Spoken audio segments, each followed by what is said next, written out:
Quand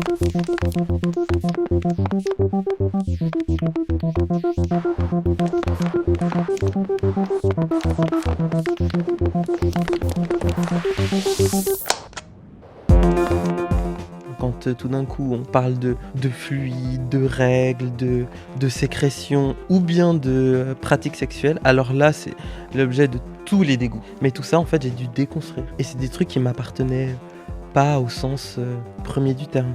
C'est-à-dire que c'est des codes que j'ai appris en fait, dans une espèce de masculinité bizarre. Bienvenue dans Décharge, ton podcast de conversation autour des déclics féministes. Je m'appelle Sarah et à mon micro, des personnes racontent leur engagement perso avec une ligne directrice, et parfois sans. Dans ce 12e épisode, je reçois Michael. Plus que mon coloc, c'est aussi la personne avec qui je discute le plus de féminisme. Du coup, il pensait qu'on n'aurait pas grand-chose à raconter, et pourtant. Je crois qu'il y aura toujours des expériences et des vécus différents à partager et valoriser pour qu'on sorte des binarités genrées, racistes, classistes, validistes et j'en passe. Avec Michael, on a discuté de pourquoi les identités peuvent enfermer, de l'intersection qui n'est en fait pas une question, et des limites des espaces safe. Bonne écoute! C'est très étrange, mais ça me fait très plaisir de te recevoir aujourd'hui dans Décharge, Michael. Arrête de faire cette tête, on va jamais réussir. D'accord. Ça me fait très bizarre parce que moi c'est des trucs que j'entends d'habitude mais qu'on me le dise en face ça me fait très étrange. Mais bon, vas-y. Tout ça pour dire que je suis vraiment très heureuse de te recevoir dans cet épisode de Décharge, d'autant plus que je comprends que ça te fasse bizarre d'être dans la position de l'interviewer, alors que il faut savoir que tu es un peu le deuxième cerveau derrière Décharge et qu'à chaque fois tu fais toutes les deuxièmes écoutes. Ça m'aide beaucoup, en règle générale, à affiner le propos que j'ai envie de faire ressortir dans mes podcasts. Alors déjà, merci pour ça et merci d'être disponible aujourd'hui. Bah de rien. C'est un peu gênant. Tu préfères être derrière et écouter ? Oui, et surtout, j'ai pas trop. Je me figure pas encore très bien ce que tu vas bien pouvoir me poser comme question, donc c'est assez particulier comme position. Si j'avais envie que tu te retrouves en fait à la place de l'interviewer, c'est en partie parce que non seulement t'es un des deuxièmes cerveaux derrière ce podcast, et aussi parce que t'es une des personnes avec qui je parle le plus de féminisme, hors podcast ou hors réécoute, mais où en général, t'es la personne avec qui je parle le plus de lutte et où je sais que beaucoup de nos discussions m'ont aidé à faire évoluer mes points de vue. Mais j'ai souvenir qu'au tout début, qu'on s'est rencontrés, quand je parlais de mon envie de faire un projet féministe et autres, je me souviens que c'était un terme qui t'allait pas trop et où quand bien même, je pense que tu fais partie peut-être, je compte sur les doigts de ma main les gens qui ont des références super pointues de théoriciens, théoriciennes du genre, et où toi, t'avais un peu torché toutes ces références, mais où par contre tu me disais « Ah non, mais moi je suis pas du tout féministe ». C'est un problème ou des résistances que j'ai par rapport à la notion d'identité. J'ai beaucoup de mal avec cette notion d'identité et du coup m'affilier à un courant, à une lutte de manière hyper explicite avec les gros sabots, ça a toujours été un peu problématique pour moi, sauf dans des cas où ça le demandait de manière explicite, ça veut dire, sauf dans un cas où tout d'un coup tu es confronté à quelque chose comme du racisme, du sexisme, des choses comme ça. Là, j'ai pas de problème à utiliser la cavalerie lourde, à dire par exemple féministe, etc. Mais pour moi-même, je l'utilise pas. Du coup, si tu me demandes, moi, Michael, de façon hyper personnelle, est-ce que tu es féministe ? Au sens où est-ce que ça veut dire quelque chose pour toi de dire une phrase comme « je suis féministe », je vais dire non, ça veut rien dire pour moi. Et ça encore maintenant ? Ça oui, j'ai toujours. Parce que j'ai l'impression quand même que ça a pris d'autant plus de place, en tout cas dans tes réflexions ces dernières années, depuis qu'on se connaît en général. Oui, ça a pris plus de place, mais par contre, ça va toujours être situationnel. Ça veut dire que je vais toujours avoir recours au discours politique et du coup, en fait, aux définitions un peu stratégiques que quand c'est nécessaire. Mais jamais pour moi. Tu veux dire de parler des termes comme féministes ou de nommer les luttes antiracistes ou autres, et que ça, tu vas le mobiliser que quand il est obligé ?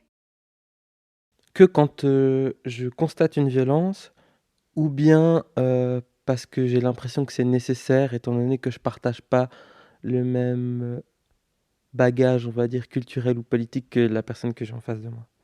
C'est essentiellement dans ce genre de contexte que je l'utilise, comme racisme ou les questions de genre ou les étiquettes politiques, genre gay, lesbienne, trans, machin, que quand c'est nécessaire. Mais sinon, pour moi-même, je les utilise pas. Mhm. Je sais que plusieurs fois, justement, on discutait de ça et même de questions comme... je sais que tu m'as déjà posé la question, est-ce que toi, tu te présentes en disant je suis une femme » Ça veut dire quelque chose pour toi. Et c'est dans ce sens-là que tu dis que les identités, tu t'y retrouves pas et qu'en fait, tu n'as pas envie que ce genre d'étiquette fasse partie de la manière dont tu te présentes au reste des gens. Maintenant, je peux être plus précis parce que j'ai lu 2-3 trucs et j'ai entendu des gens parler de ça aussi et qu'il y avait des réticences par rapport à ces notions d'identité appliquées à eux. Et je pense vraiment que pour moi, c'est exclusivement politique. Ça veut dire que ce sont des fictions qui, pour moi, en dehors d'un cadre politique, sont vides. Ça veut dire que pour moi, ça a autant de pertinence de dire quelque chose comme je suis un homme que je suis une banane. Pour moi, ça a vraiment, ça signifie rien en fait. C'est vide pour moi. Ça veut dire que je dis rien en fait. Je dis rien de moi quand je dis ça. Par contre, je vais utiliser ces identités-là quand je vais devoir parler soit de un vécu, soit pointer des discriminations, ce genre de choses. Ok. Et pourquoi tu penses que ça a pris plus de place dans ta vie ces dernières années, tout ce qui concerne les luttes féministes, quand bien même c'est pas forcément le terme que tu y apposerais? Bon, je pense déjà grâce ou à cause de toi. Non, déjà, je pense oui. Ensuite, ah oui, oui, oui, oui, oui, je sais. Parce que je me suis rendu compte que j'avais des comportements qui étaient totalement inadéquats. C'était pas forcément du sexisme ordinaire comme on peut l'entendre ou le voir tous les jours. Enfin, c'était plutôt ouais, en relation à mon orientation sexuelle. Dans le sens où je me suis rendu compte que j'avais une vision hyper étriquée du corps. C'est-à-dire que, bon, il y a tout ce délire que tu peux retrouver en parlant à des personnes qui s'identifient comme étant gays ou à des personnes qui s'identifient comme étant homosexuelles. Tu peux retrouver ce type de discours en lien avec ce que c'est que le corps d'une femme. En général, c'est souvent relayé comme soit un à côté esthétique, soit quelque chose d'un petit peu deg, tu vois. Et du coup, moi, j'avais pas ce côté esthétique, mais par contre, il y avait ce truc de dégoût, ouais, corporel. Ce qui pouvait concerner les corps, en tout cas dits féminins ou assignés femmes. C'est ça. Bon, moi j'ai souvenir d'une fois, en l'occurrence, vu que nous habitons ensemble, une fois où, par mégarde, tu as vu un de mes tétons ou les deux, ou je ne sais quoi, et où sur le moment, tu avais fait un peu le cinéma, et je me souviens que je t'avais dit, mais Mickey, enfin, c'est un téton comme un autre, c'est pas parce que je suis une meuf qu'il est sexuel, ou que tu as vu une chose de mon intimité, etc. C'est intéressant ce que tu dis, c'est que où je retrouvais du sexisme chez moi, c'est vraiment ce côté sexuel. Ça veut dire que j'étais confronté à une situation que je jugeais, en l'occurrence là à tort, hein, comme étant sexuelle, Et qui t'impliquait toi et une personne du sexe opposé, en l'occurrence. bah justement, pas si elle était lesbienne. C'est vraiment un truc sexuel dans un sens de sexuel, mais avec du désir. Du coup, par exemple, si je savais dans ma tête, en tout cas à l'époque, bref, si je savais que il y avait zéro désir, le fait que ce soit un corps de femme, c'était pas, enfin, on entend un corps de femme, on s'entend au sens classique du terme. Bon, corps de femme, voilà, entre grosses guillemets. Ouais, non, on va pas dire corps de femme parce que c'est deg. On va dire des tétons avec une masse adipeuse conséquente, un vagin, un clitoris, ce genre de truc. Dès que j'étais confronté à ce genre de imaginaire-là ou qu'on en faisait mention, bah ça me dégoûtait. Mais qu'il fallait qu'il y ait quand même cette composante un peu sexuelle et de désir potentiel. Longtemps, en fait, j'ai pas su pourquoi j'avais ça, quoi. Et du coup, je pense que, ayant remarqué ou les gens m'ayant fait remarquer ce genre de truc totalement débile, bah, je pense que c'est ça qui a motivé le début des lectures. Et après, les questions de genre en lien aussi avec les questions d'orientation sexuelle, de désir et de pratique. Et puis les questions de la race aussi. Donc voilà. Du coup, c'est un peu un melting pot. C'est venu avec plein d'autres choses aussi. Tu penses que ce rapport au corps, en tout cas dit féminin et potentiellement désirant, ça te stressait dans le sens où ça sortait de ce que toi tu projetais comme potentialité sexuelle? En fait, je pense que c'est grâce à cette question, je vais pouvoir dire pourquoi j'aime pas les politiques des identités appliquées à soi. C'est que moi, je sais, après coup, du coup, de là où je suis, que j'ai bouffé de l'identité gay avec joie, bonheur, entrain, et que ce faisant, j'ai gopé beaucoup de trucs qui étaient dégueulasses. Notamment ce rapport au corps au corps que à l'époque j'assignais à du féminin, quoi. Mhm. Une forme de misogynie en fait. Une forme de misogynie, ouais. C'est assez typique. Ça veut dire que c'est vraiment très particulier. C'est pas une misogynie que tu peux retrouver dans Hétéroland, parce qu'il n'y a pas ce truc de dégoût. Il y a tout un discours par rapport à ce mystère à découvrir, à conquérir. Il y a plutôt un imaginaire colonisateur, tu vois. Oui, oui, et de conquête. Oui, c'est ça. Vraiment, où il y a une proie, le chasseur, et puis même dans la drague ou quoi, c'est je vais la pécho et puis machin. Ça, on est assez d'accord. Tandis que de ce que j'ai pu observer de nouveau, hein, c'est que des expériences, mais bon, que j'ai quand même retrouvé pas mal d'endroits en Occident, c'est plutôt cette idée que c'est réifié, donc c'est un objet un peu abstrait. Et quand tout d'un coup ce corps s'incarne, quand tout d'un coup on parle de fluides, de règles, de sécrétions ou bien de pratiques sexuelles, alors là c'est l'objet de tous les dégoûts. Et ça je l'ai gobé par exemple, mais tout ça en fait j'ai dû déconstruire. Et c'est des trucs qui m'appartenaient pas au sens premier du terme. C'est-à-dire que c'est des codes que j'ai appris en fait, dans une espèce de masculinité bizarre qui est cette masculinité de PD quoi. Mhm. Là, on parlait de justement ce qui faisait que ces dernières années, tu t'intéressais plus en tout cas aux thématiques féministes, qui a en tout cas donné matière à de nombreux débats entre nous. Mais je me demandais, est-ce qu'à la base, ça a toujours été présent, cette conscience de forme de sexisme, discrimination, etc.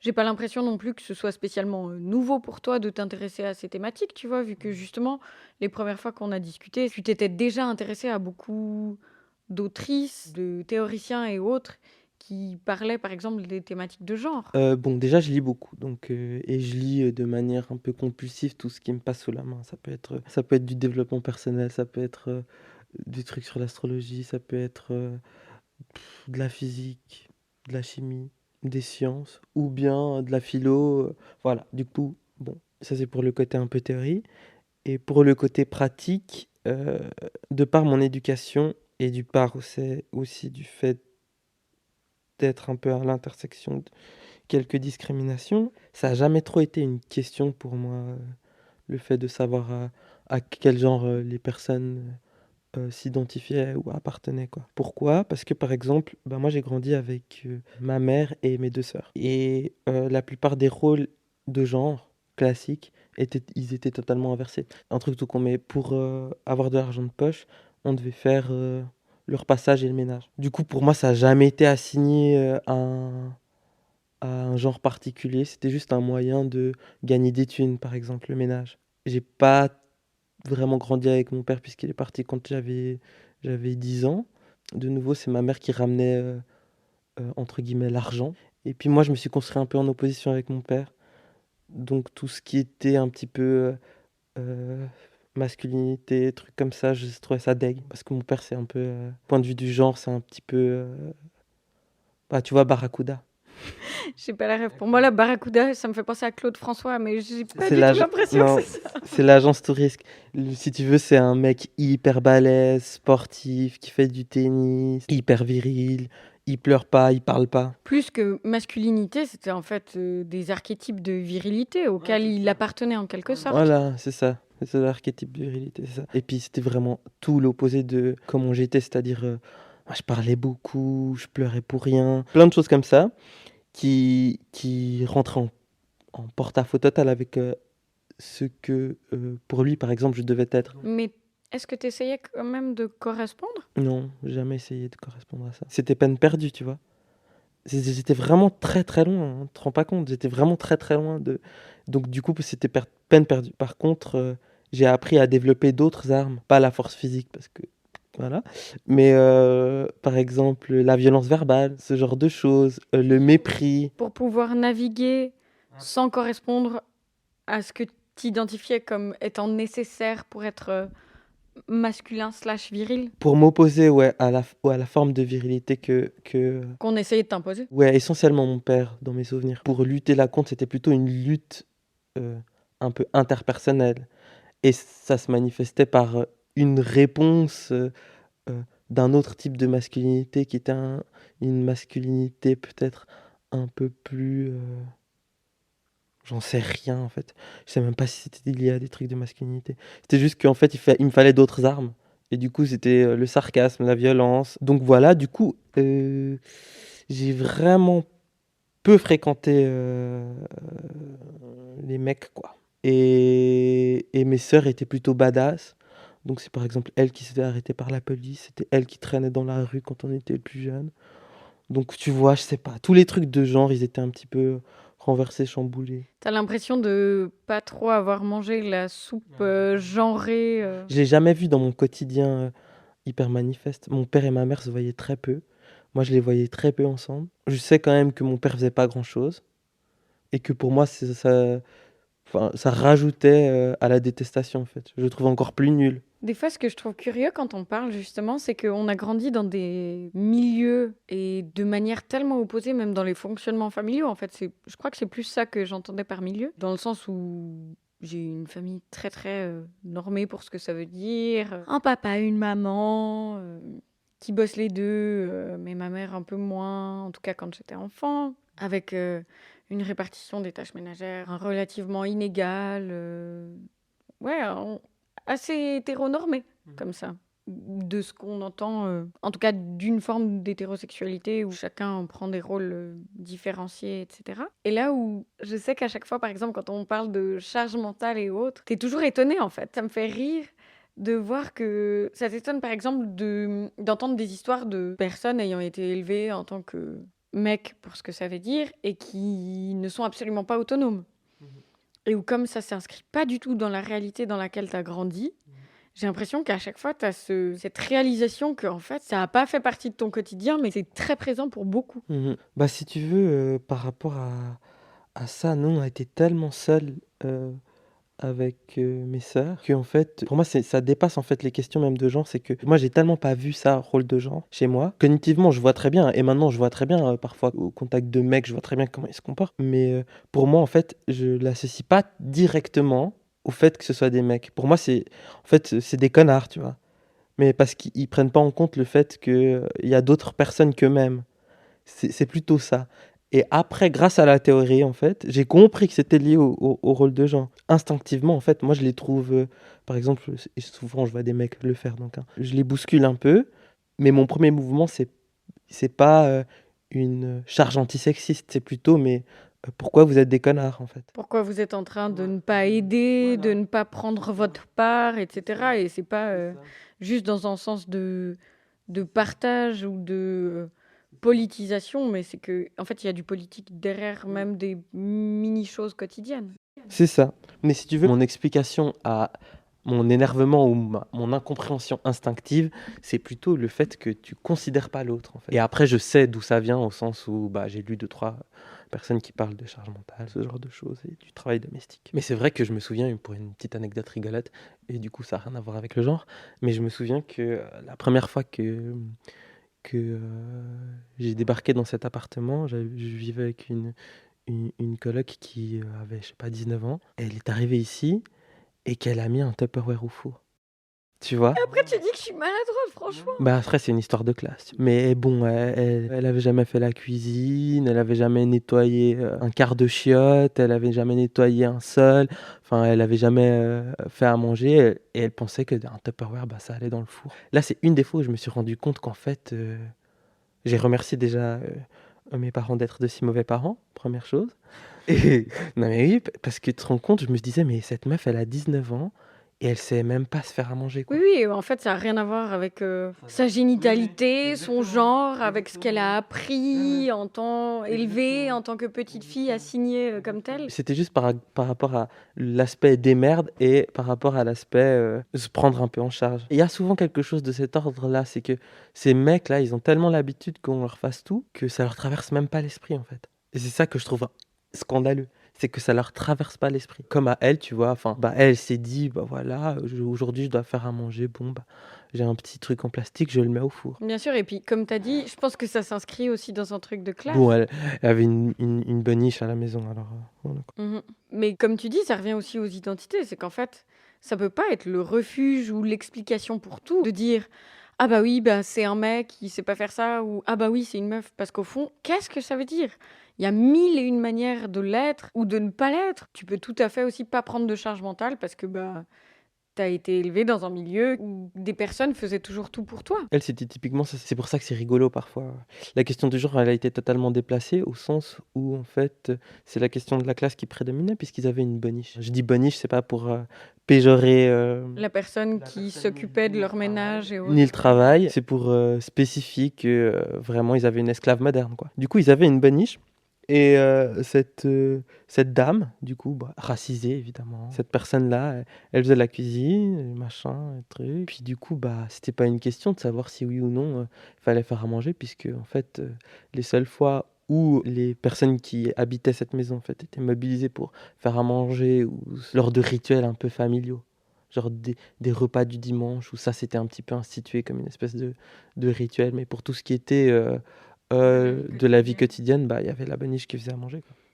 Donc voilà pourquoi elle a jamais appris à faire à manger. C'est pas parce que c'était c'est pas parce que c'était un gars, c'est juste parce qu'en fait, ils avaient une boniche à la baraque. Et juste avant, tu as aussi mentionné le fait d'être à l'intersection de différentes choses. Bah, c'est aussi un truc que j'aime en général quand on parle, c'est que tu mêles différentes thématiques. Et là, je pense que c'est très juste que tu soulignes, c'est qu'en fait, il y a non seulement un problème genré de base, classiste et élitiste, mais aussi dans le fond raciste, parce que ça finit par être une personne racisée en l'occurrence qui finit par bah, subvenir aux besoins de tout le monde sans avoir la reconnaissance qui lui est due en fait. Bah, c'est elle qui essuie la charge mentale, en fait.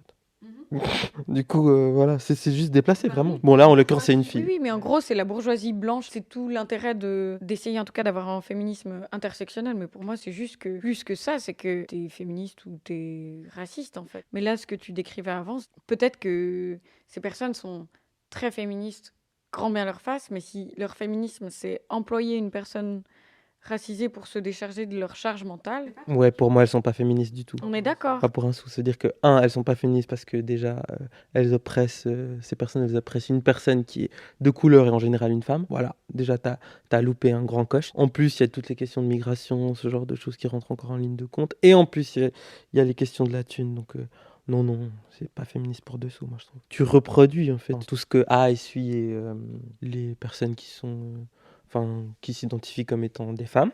Tu leur fais essuyer la charge mentale, tu leur fais essuyer le travail domestique, le manque de reconnaissance, le travail salarié certes, mais 112 fois moins que toi. Donc voilà quoi, c'est une esclave moderne. Donc non, et puis c'est une femme, puis non, puis toi t'es une femme qui oppresse une autre femme. Donc non, non. C'est important pour toi de lier tous ces thèmes? C'est même pas important de les lier ou pas, c'est que en fait ils sont liés. C'est vraiment le privilège pour le coup, de certaines personnes que de penser que c'est pas lié en fait. C'est-à-dire que pour moi, c'est même pas une question, c'est de toute façon lié. Ça veut dire que intersection, enfin, les gens qui se posent la question de l'intersection, c'est les gens qui l'éprouvent pas en fait. Mais pour moi, c'est déjà là. Ça veut dire que c'est pas une question, il n'y a pas à penser à l'intersectionnalité, c'est que c'est déjà là. C'est un donné en fait. Il y a des gens qui sont l'intersection ou qui sont à l'intersection, comme tu veux. Tu dis dans le sens qu'ils vivent différentes oppressions? Oui, désolé. Ça veut dire il y a des gens qui, de manière conjointe et qui se passent toujours en même temps, vivent des discriminations multiples par rapport à ces histoires de race, par rapport à ces histoires de classe ou par rapport à ces histoires de genre. Ça me fait penser à une tribune que j'ai lue il y a pas longtemps et qui parlait de transphobie et qui disait qu'en règle générale, il y a des débats sur des plateaux télé, etc. Un peu faut-il pas? Et la tribune, elle disait vraiment non, mais en fait, c'est soit t'es féministe, soit tu es transphobe. Et qu'il y a un moment où, si toi, tu as des droits, ou toi, tu as des privilèges, c'est forcément qu'il y a quelqu'un au bout de la chaîne qui est peut-être justement à l'intersection de différentes oppressions qui n'en a pas, en fait, qui en est privé. Dans cette tribune, il y avait vraiment ce truc où, pour une fois, je trouvais que c'était noté que si ça inclut pas tout le monde, en fait, c'est pas féministe. Bah oui, parce que c'est vraiment la question de savoir si oui ou non tu considères l'autre. J'aime pas ce mot en plus. C'est savoir si oui ou non tu considères les autres, en fait. Les autres que toi-même. Peu importe, en fait, quelle position t'occupes, on s'en fout. Si vraiment tu veux écouter ce que les autres ont à dire ou ce que les autres vivent, tu dois prendre en considération toutes les dimensions de leur personnalité. Si une personne te dit qu'elle est discriminée pour X raisons, et il n'y a pas que le genre, il n'y a pas que la classe, les histoires de validisme aussi, il y a si tout ça. Si toutes ces personnes, en fait, elles te disent qu'elles subissent des violences pour X et X raisons, un truc à savoir, c'est tu la fermes et t'écoutes, c'est tout. C'est pas une histoire de être féministe ou pas, c'est juste tu la fermes et t'écoutes et tu dis bon bah voilà, alors il y a quelqu'un qui me dit moi je vis ça, moi je vis ci, je pense que c'est lié à ça, je pense que c'est problématique parce que c'est des dominants qui exercent un pouvoir sur tel et tel secteur ou segment de la population, bah tu dis ah bah oui, et voilà, et du coup tu fais en sorte de les entendre, c'est tout. C'est assez simple en fait au final. Pas besoin d'avoir 12 000 théories. Quelqu'un te dit que il peut pas aller dans des soirées parce que tout d'un coup les lumières elles sont trop fortes, la musique elle est trop forte, qu'il n'y a pas de boule caisse, que au bout d'un moment elle a besoin d'être calme dans son coin parce que pour elle c'est trop éprouvant. Ça te coûte quoi de faire un endroit où justement tu peux avoir un peu de paix, de tranquillité et tout. Ça demande rien.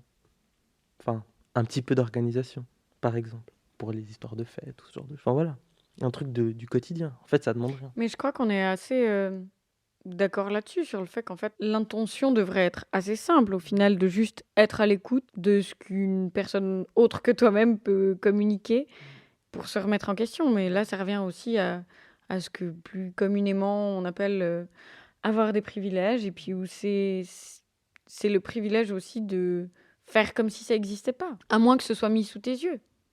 Mais là, récemment, on en avait parlé une fois des privilèges, et tu m'avais dit que tu avais réalisé pourquoi ça t'énervait. Ah oui, en fait, c'est pas par rapport au fait il existe des gens qui ont des privilèges. C'est les personnes ayant des privilèges thématisant le fait qu'elles ont des privilèges. En fait, je trouve que c'est un peu de la cuistrerie. Attends, cuistrerie, je l'ai pas. Ah, pardon. C'est hyper à double tranchant. En disant ça aussi, ça permet à la personne qui est en train d'énoncer de ses privilèges de se dédouaner de plein de choses, de s'excuser d'une certaine façon des impairs qu'elle va commettre dans le futur. Par exemple, une personne, mettons qu'elle te dise oui, en tant que personne cis, blanche, blablabla. Alors, elle a l'impression, ou dans le discours commun, ce qu'on entend, c'est que elle est en train de dire et d'énoncer le fait qu'elle a pris conscience qu'elle était blanche et donc qu'elle occupait une position particulière, qu'elle était cis et donc Qu'elle a des privilèges liés au fait d'avoir une expression de genre, une génitalité, etc. Ouais, là tu vas peut-être un peu trop loin. C'était juste pour les explications. Oui, je sais pas quel... Oui, mais c'est ça. Oui, cisgenre, pardon. Je préfère que tu définisses toi, parce que moi, j'aime pas trop ce genre de définition. Donc, pardon. Tu disais? Je pense que ça aide d'autant plus pour les personnes qui n'ont pas forcément la terminologie, mais donc cisgenre, c'est les personnes assignées à une certaine génitalité à la naissance, sont éduquées en tant que telles et se sentent conformément à cette génitalité. Ok. Donc voilà. Donc ces personnes, elles se thématisent comme... donc à chaque fois, c'est les dominants. Hein. Quand tu fais ça, tu fais étalage de tes privilèges de dominant. Donc quand tu dis ça, il y a une espèce de dédouanement du fait que tu l'as dit. Et ça sous-entend à la fois que tu en as conscience, mais à la fois que tu vas dire des conneries. Tu vois ce que je veux dire? T'as l'impression que c'est forcément suivi de conneries? Mais c'est ça le problème. C'est tout le temps suivi de conneries. Ça veut dire que c'est impossible qu'à un moment donné, il n'y ait pas un impair quelque part. Et je dis pas ça en disant que toutes les personnes devraient être parfaites, etc. Et je dis ça, il y a l'excuse en fait de avoir stipulé voilà la position que j'occupe et voilà pourquoi d'une certaine façon, je suis un peu quand même autorisé à dire des conneries. Alors moi, je préfère quelqu'un qui me fait pas étalage de toutes les identités auxquelles elle est assignée ou à partir desquelles elle se désassigne, et que effectivement, dans la discussion, elle fasse montre de non-cisgenrisme, de non-blanchité et de non, enfin, tu vois, non, tout ce que tu veux, quoi. Non privilège de classe, non, non, non, non. J'aime autant que ce soit le cas dans une conversation. Et c'est en fait souvent jamais le cas avec quelqu'un qui commence comme ça en disant moi en tant que blablabla. Tu vas me dire sacrément un nombre incalculable de conneries et je suis prêt à l'entendre. C'est ça que moi j'entends souvent. C'est pour ça que ça m'a toujours tendu ces histoires de privilèges. Pas dans le sens où ils existent, mais dans le sens où c'est comme si tout d'un coup tu disais vas-y, je me flagelle, moi méchant dominant, mais qu'après tu as la domination qui entre par la petite porte. C'est pour ça que je préfère que la personne ne dise rien et que elle parle. Mais que dans les faits, elle soit juste en humain normal, enfin normal, de nouveau avec des guillemets, mais juste en humain pas sexiste, pas raciste et machin. C'est très bien, un humain normal. Un être humain, quoi. Ouais. Juste qui considère autrui. Exactement. T'as pas besoin de dire quelle place t'occupe. Dans ton discours, en fait, on va l'entendre. On va savoir quelle place t'occupe. T'as juste besoin de parler. On va savoir où tu te situes sur l'échiquier politique. En 2 secondes. Il n'y a pas besoin d'attendre 40 minutes. Hein. Et ou même dans les références. C'est aussi là où même en voyant quelqu'un mettre un Tupperware dans un four. Bah oui, je sais quelle place sociale elle occupe. J'ai pas besoin qu'elle me dise qu'elle est bourgeoise. C'était évident. Et tu penses que pour toi, ça a été quoi le déclic pour t'intéresser à toutes ces questions de lutte pour des droits et de domination aussi? Mais je me suis pas intéressé en fait à ces questions, je les ai juste bouffées dans la gueule en fait. C'est-à-dire que pour moi c'est pas des questions en fait, c'est tous les jours. Donc tu vois ce que je veux dire? Donc non, c'est vraiment pas une histoire de déclic, c'est vraiment que en fait quand j'étais petit, quand j'allais à l'école, il y a des connards qui me disaient par exemple «T'es tombé dans la marmite de caca», ce genre de conneries, tu vois? Je voyais bien comment les profs ils me traitaient. À la maison, parce que oui, quand même le privilège d'une personne racisée, c'est de pas se faire insulter chez elle en général. De nouveau là, tu vois, en général c'est le cas, mais dans les familles où il y a une personne blanche et une personne noire, ce qui est mon cas, tu vois même de racisme au sein de ta propre famille. Bah, avec, comme j'ai dit, par rapport à mon père et tout, des questions de genre en fait qui sont, qui ont été problématisées très tôt, et bien sûr à l'école, les questions de genre aussi directes quoi. Et j'ai su très tôt en fait qu'il fallait que je me camoufle pour pas me faire taper dessus. Et contrairement à la négritude, les trucs de genre, j'ai pu les camoufler, quoi. Donc ouais, c'est plutôt du tous les jours que... Quand tu parles de camouflage, qu'est-ce que tu entends? C'est pas pour paraître présomptueux, mais ayant dû nous débrouiller très vite, très tôt, très seul, on a quand même, avec mes sœurs, on a quand même appris à observer beaucoup. Et du coup, je voyais très bien, et on me le disait, mon père me le disait, à l'école on me le disait quand j'étais beaucoup, beaucoup plus petit, je performais pas très bien comme les autres garçons performaient la masculinité hégémonique, quoi. Ça veut dire, c'est la masculinité mainstream, c'est le fait d'être un mec. La masculinité hégémonique, c'est tu joues au foot, tu cueilles pas les pâquerettes et puis tu parles pas aux filles, en gros. De 4 à 10 ans, c'est un peu ça, quoi. Là, je savais qu'il fallait que je performe, quoi. Donc en gros que j'imite les autres. Parce que tu savais que sinon on allait te reprocher en fait de pas rentrer dans les rangs. Bah je voulais pas être une victime, non, on allait me taper dessus. Enfin, je voyais bien qui se faisait taper dessus et qui se faisait pas taper dessus. Du coup non, j'ai appris à performer assez vite, vraiment à l'école primaire, avec des ratés bien sûr. Parce qu'on se corrige pas comme ça, tu vois. Se corriger, je dis ça en rigolant, hein. Ça veut dire que c'est la domination qui s'exerce, quoi. C'est le fouet du maître. T'apprends à te l'infliger toi-même. Mais tu as raison de préciser ça parce que moi je vois ta tête et je vois toute l'ironie mise dans ce que tu dis, mais c'est que on te fait bien sentir que t'as pas ta place à moins de te... Ah, pas de gesticuler, mais tu sais, comme au cirque qui fait... Un pantomime, un clown. Non, contorsion. J'imagine en une contorsionniste en train d'essayer de rentrer dans un moule minuscule, quoi. Bon, après, il y a d'autres personnes aussi qui cassent des gueules. Ça veut dire qu'ils décident de vraiment pas se la fermer et puis faire des gros fuck aux gens. Mais moi, ça, quand j'étais petit, je faisais pas ça. J'ai fait ça à partir du moment où je pouvais me défendre, quoi. Le reste du temps, j'ai appris plutôt à me performer. Je te posais cette question parce que je sais que c'était présent dans ta vie, mais j'ai l'impression que l'intérêt après de trouver des mots, je me demande à quel point le fait de lire, etc., alors certes parce que ça fait partie de tes goûts et autres, qu'est-ce que ça a créé pour toi? Est-ce que ça t'a donné des armes en fait pour comprendre ou c'est des armes rhétoriques? Je parlais plus spécifiquement des ressources en fait plutôt propres au... Bah, par exemple au racisme. Je sais que tu as beaucoup lu d'auteurs et autrices qui parlent en fait de lutte antiraciste, par exemple.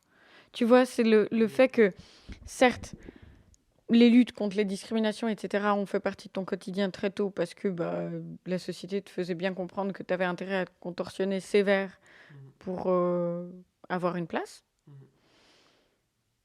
Mais il y a un moment où tu t'es tourné vers des ressources. Est-ce que tu sais à peu près pourquoi et comment? Non, mais ça, c'est un truc que je te dis, j'ai toujours fait ça. Ça veut dire que ça a dû commencer par sérendipité.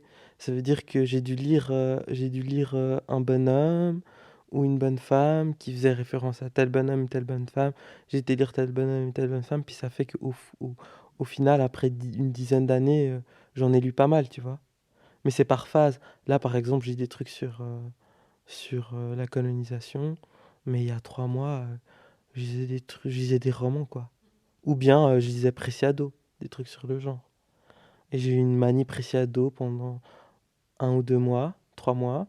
Et après, j'aurai une autre manie. Mais ça peut être une manie Proust, hein. Je peux passer genre 3 mois à faire que de lire Proust, par exemple. Du coup, c'est vraiment pas très regardant. Ouais, je fais pas trop la distinction parce que pour moi, c'est vraiment un truc qui m'accompagne depuis longtemps. C'est pas forcément sous la forme de d'essai, hein. Ça peut être sous la forme de roman ou de film aussi. Je fais pas trop la différence entre les médiums. Je sais que quand j'étais petit, plus que des livres, des essais, des trucs comme ça, c'était des romans un peu thématiques et des films. Ok. Pourquoi est-ce que ça t'a étonné quand je t'ai proposé de t'interviewer? Ça m'a vraiment intriguée.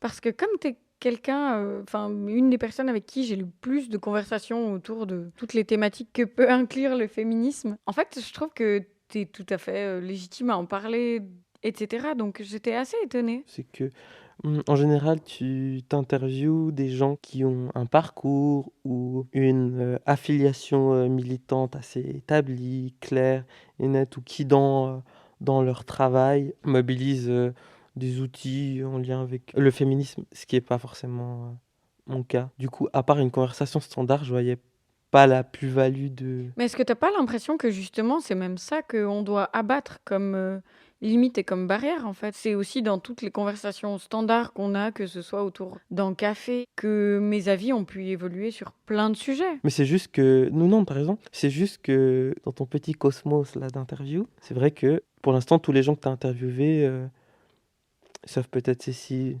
Oui, allez, écoutez cette interview, c'est mon préféré, il est très bien. Donc, petit coup de pub. À part Cécile qui elle, pour le coup, hum, fait son art, tous, c'est des militants quand même. Je dis militant gros sabot, hein. Pour moi, militant, c'est gros sabot. Ça veut dire association, activisme et tout ça. C'est très bien, hein. Juste, c'est pas mon dada. Et comment tu te considères toi? Est-ce que tu dirais que tu es engagé? Mais non, c'est ma vie. Non, je dirais pas ça. Je dirais ni militant, ni engagé, rien. Je fais mes trucs, quoi. J'aime pas tout ça. Militant, non, je milite pas. En fait, c'est ma vie. Et engagé, non, pas engagé, c'est ma vie, en fait. Du coup, non, pas engagé. Engagé dans l'existence, si tu veux. Bah, moi, c'est un peu ça que j'entends, tu vois, parce que... Mais moi non plus, je me considère pas forcément moult militante, mais en fait, dans mon quotidien et dans les discussions de tous les jours, c'est aussi là que c'est important. C'est pour ça que je te dis que pour moi, c'est des termes et c'est pas forcément une acception super précise. Moi, je l'entends vraiment au sens large, où ça peut être quotidien. Et je sais que au quotidien, tu vas pas laisser passer des trucs, des remarques racistes ou des trucs comme ça. Et c'est dans ce sens-là que je dis engagé. Oui, mais moi, c'est pas des mots que j'affectionne ou que j'utilise pour moi-même. Du coup, si tu me demandes si je me considère comme ça, non. Parce que tout d'un coup, je vois aussi espèce de chevalier sur son gros cheval. Non, non, non, non, non. Pour en revenir à ce dont on discutait au début concernant les questions d'identité, est-ce que tu as l'impression que c'est un piège? Clairement. Enfin, moi, je me suis fait piéger par rapport à une des identités, à savoir ce qu'on pourrait appeler l'identité gay. J'ai bouffé des comportements, des attitudes, des façons de penser qui m'appartenaient pas et que j'ai dû déconstruire. Bah, moi, je te dis, ce que ça m'a fait de problématique, enfin, je parle pour moi, hein, que pour moi. À partir du moment où moi, je me suis identifié comme gay, ce qui était très tôt, hein, je devais avoir 16 ans, un truc comme ça, et je l'ai fait à reculons. Mais bon, à partir du moment où tu t'identifies comme, on va dire, gay comme ça, tu bouffes la matrice avec ça.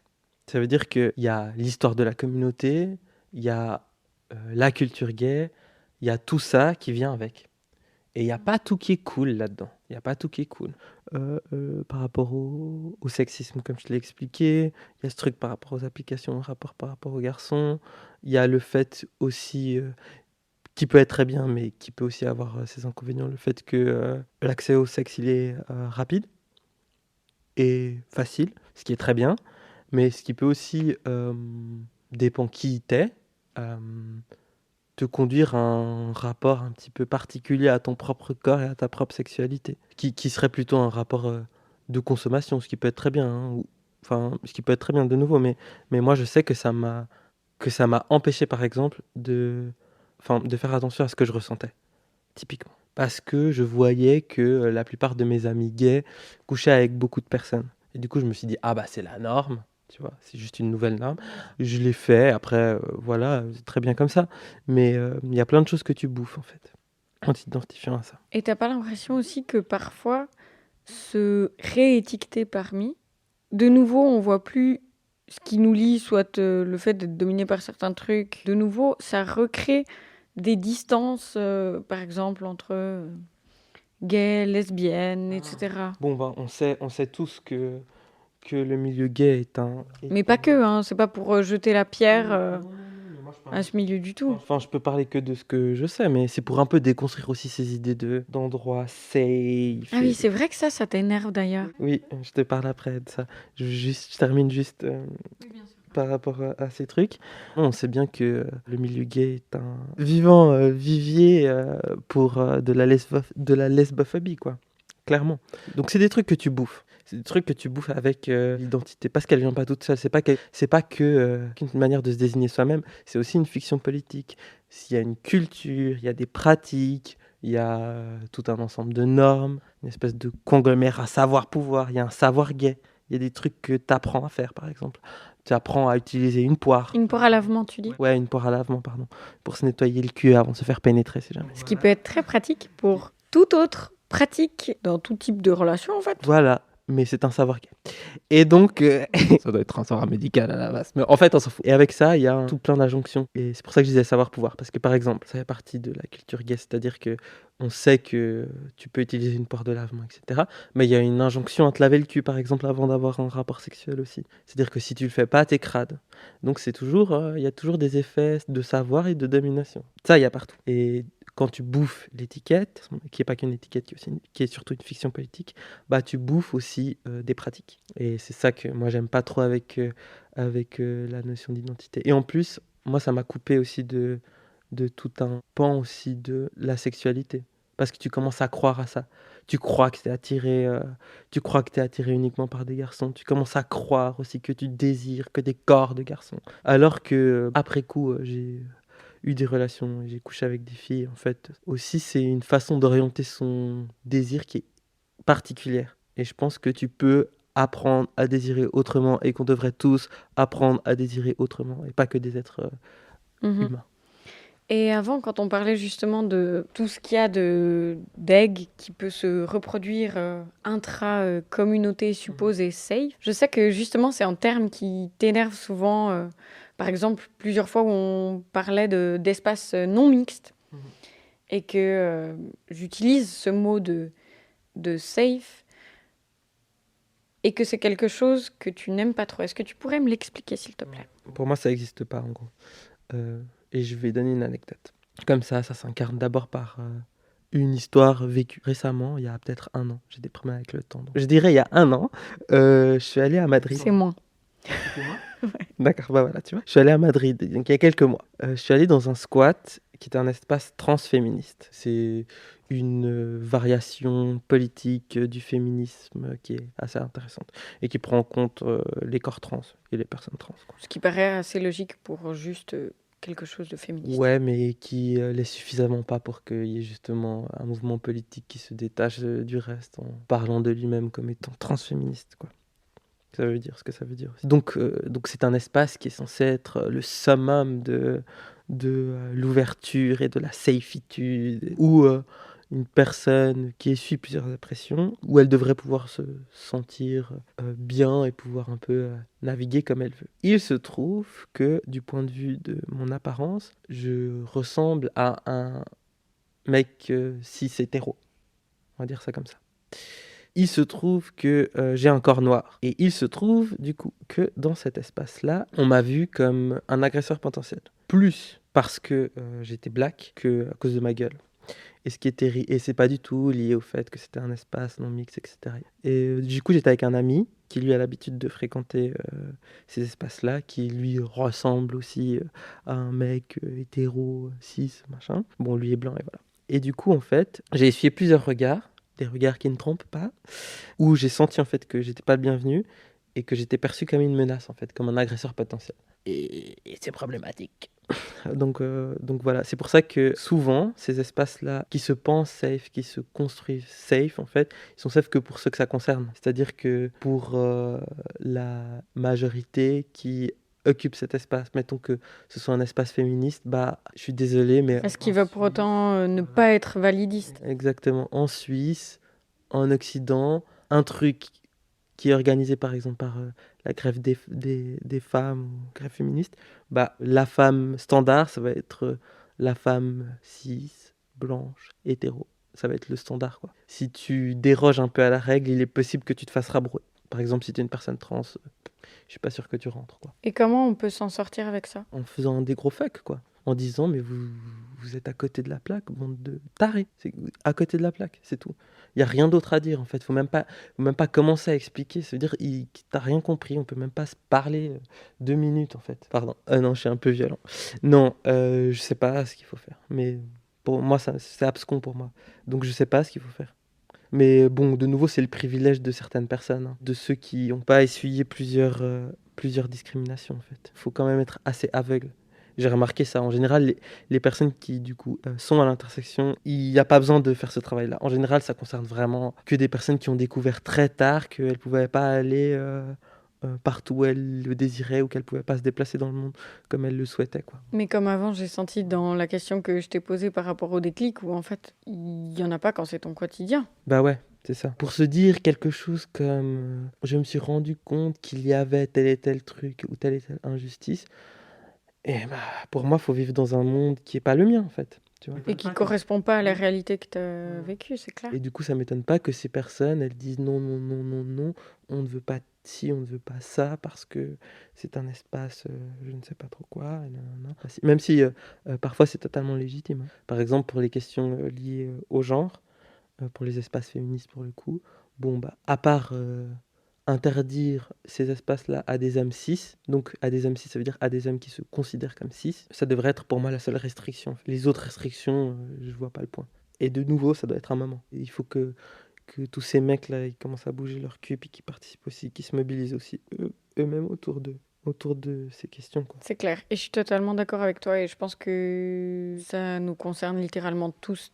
Et j'ai pas envie d'être la seule à être obligée d'expliquer. Je suis très d'accord avec ce que tu dis sur la nécessité de tous s'intéresser et se bouger et se renseigner. Ça fait partie un peu de la base pour être un humain plus cool. Qui est très bien, ça, être un humain plus cool.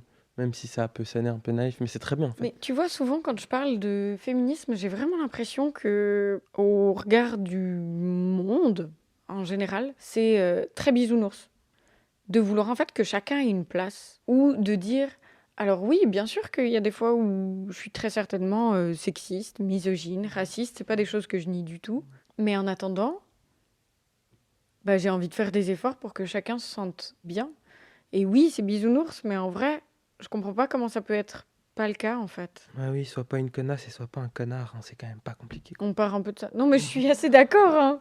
Je pense que là-dessus, on est d'accord. Mais c'est clair que exprimer comme ça semble toujours naïf, alors qu'en fait, ça implique de l'écoute et de l'empathie.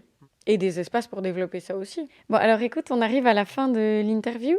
Et je vais te poser la question habituelle de si tu as une recommandation à faire aux personnes qui écouteraient ce podcast, que ce soit un événement, une soirée, un compte Instagram, un podcast, un film. Bref, fais-toi plaisir et surtout, fais-nous plaisir. Quelle horreur.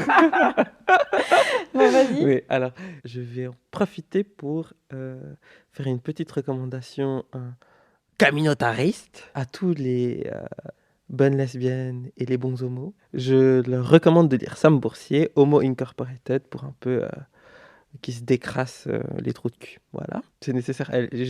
Pardon, je fais un petit commentaire parce que Sarah, elle hoche la tête. Je sais pas si elle veut ça sur son podcast. Pardon. Ça veut dire ce que ça veut dire. Ça veut dire qu'il faut qu'ils lisent ça parce que ça explique en gros comment aujourd'hui certaines identités, à savoir les identités lesbiennes, gays et trans bientôt, sont en voie de récupération par le management de la diversité, par les institutions, et comment est-ce que tous ces processus en fait d'incorporation conduisent à mettre en sourdine ou invisibiliser des luttes en fait qui sont tout autant importantes que celles du mariage, de la PMA, et de ce genre de choses que veulent les bons homos, quoi, qui vivent à Hétéroland.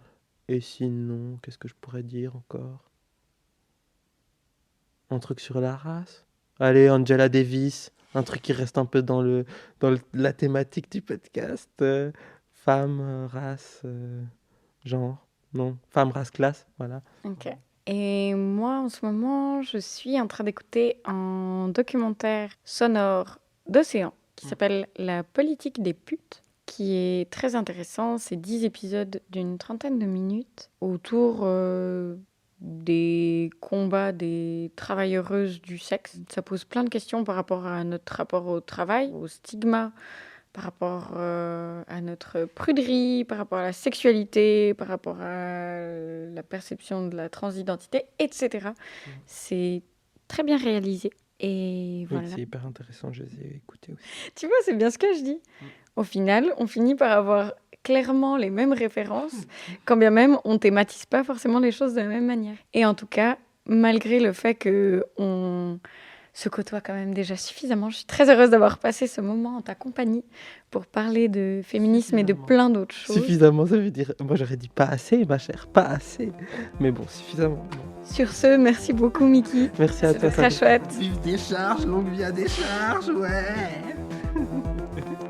Merci à toi pour l'écoute. J'espère que cet épisode t'aura plu et si tu veux soutenir mon travail, tu peux me suivre sur tous les réseaux sociaux, que ce soit Instagram, @décharge_doc, Facebook, mais aussi sur YouTube, SoundCloud, ton application de podcast préférée. Bref, je suis sur les internets mondiaux, alors n'hésite pas à me rejoindre.